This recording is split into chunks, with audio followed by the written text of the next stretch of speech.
Hello everyone, welcome back. You may remember the antlers that Craig from over at Georgia Trapping and Fishing sent me. Thank you again, brother. I've been making good use of them. And I wanted to make myself a set of ferro rod handles and striker, and of course a native 407 one ferro rod. Thank you so much, brother. I appreciate it. And I was going to make them with the intentions of not using them.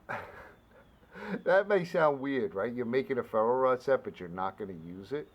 Well, I didn't cut it down to make it kind of ergonomic, if to put it. I don't know how else to put it, but like all the sets that I made, I carefully selected the right size antler. If it wasn't right, I would trim it, and I would make it fit the hand good, to be used. So when I saw these particular set of antlers, I kind of was like, wow, that like would make a good display piece. Then I was going back and forth with Craig, and I found out that these were his dad's antlers. I was blown away. That makes it exponentially cooler, because I know that I have stuff from my dad, and if like especially tools, and I'll hand it to my son, and I'll say, that was your grandpa's, and there's always some kind of story behind it. So I made this set. I'm going to show you in a minute. I know you want to see it, but now I could say, yeah, these are my brother Craig's dad's antlers. I don't know the exact story on that particular set of antlers, but I'm sure he was hunting and he got a nice deer and he ate it, and there's always a story behind something, and I think the story makes things so much cooler. So we got some fatwood, and I said, how am I going to display this set that I made? And I was thinking of making a plaque.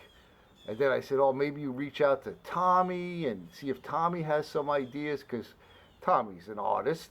All of the plaques he makes are just absolutely awesome. And then I said, maybe reach out to Bonnie, because Bonnie makes such awesome things. And I kind of slept on it. And when I woke up, I said, you know what? I'm going to keep it simple, but kind of in a theme.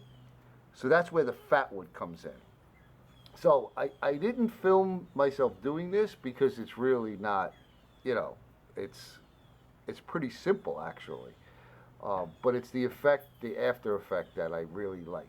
So let me clean this up and bring it out and I'll show you. All right, so here's the antler set. Now this came from one deer.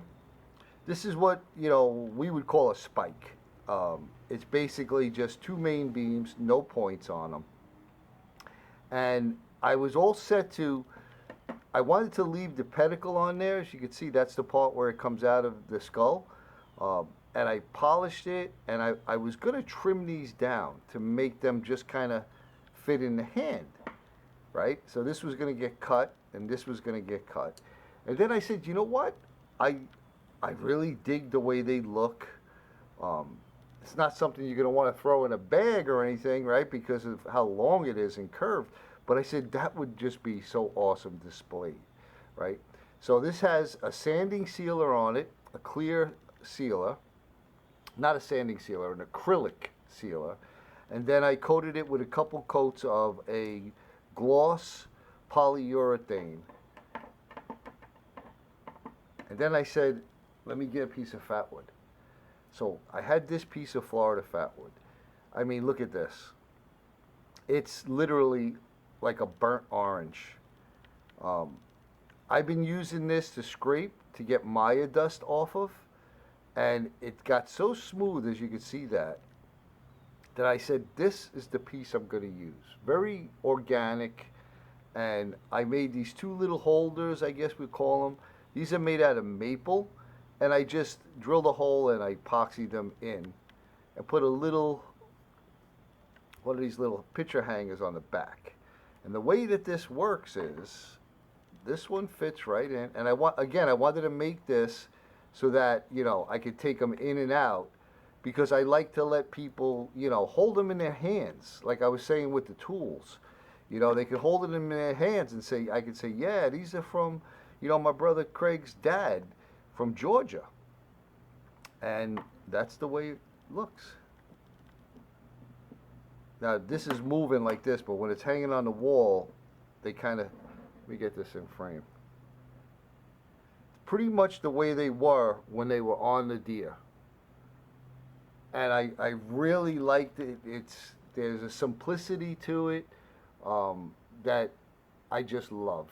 And I put it on a place where I could see it every single day. So I have a lot of things hanging on the walls that I just love to look at. So again, this maybe someday I'll use it, but probably just it'll be my display piece, and it's kind of special. So I'm going to show you a picture of it on the wall, so you can see what I see. All right, so here it is on the wall. I get to see it all, every time I'm in my living room, or I'm going across into my bedroom, I get to see it. It's in a perfect spot. I really, really love it. I want to say thanks again, Craig, my brother. I appreciate it. Nathan 4071, brother, I appreciate the ferro rod, and I appreciate all of you coming along. I want to send much love and respect to all of you, my brothers and sisters. I hope that you get a little bit of inspiration from this, and hopefully create something yourself. It's so rewarding. So thanks again. I hope you're staying well, and we'll see you on the next one.